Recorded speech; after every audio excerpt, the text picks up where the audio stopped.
The 8th and latest addition to the Fast and Furious series comes out in April, and it's making its presence felt in the city of Tupelo for the month of January. WCBI's Parker King visited the Auto Museum in Tupelo and joins us live in the studio to tell us some drag racing. Parker?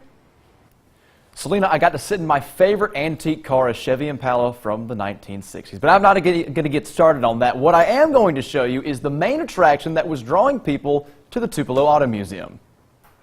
The Tupelo Auto Museum has been a part of the community for 13 years, adding to their large collection of antique cars as each year passes. For the second year in a row, the museum has done a themed car month featuring drag racing cars.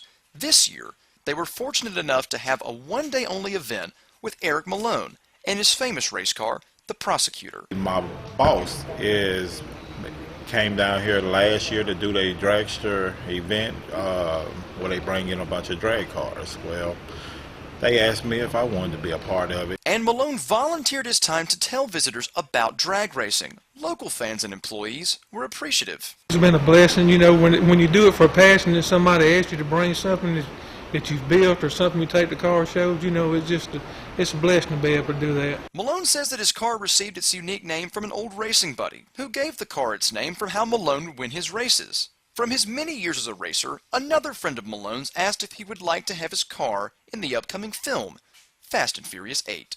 He's done the cars and pretty much for just from 1 until 8. And asked me if I wanted to be involved in it. So the car is in it. I didn't make it, but the car is in it.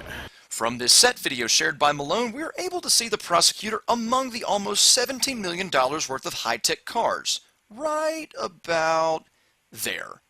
Bottom row, on the left, next to the tank. Pretty impressive.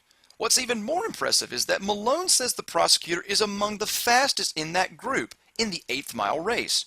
Coming to Tupelo adds to the community of racers and enthusiasts who gave cars for this themed month. About all these cars in here today, I know almost every one of them in here except maybe 2 or 3.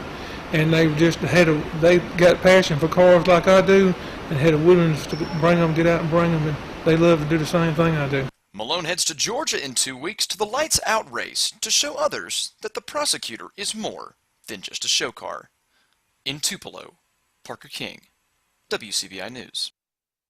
Next month, the museum's theme is Street Rods and Hot Rods, where they'll showcase their collection to the public. If you'd like to learn more about Malone and the Prosecutor, you can find their page on Facebook. Selena.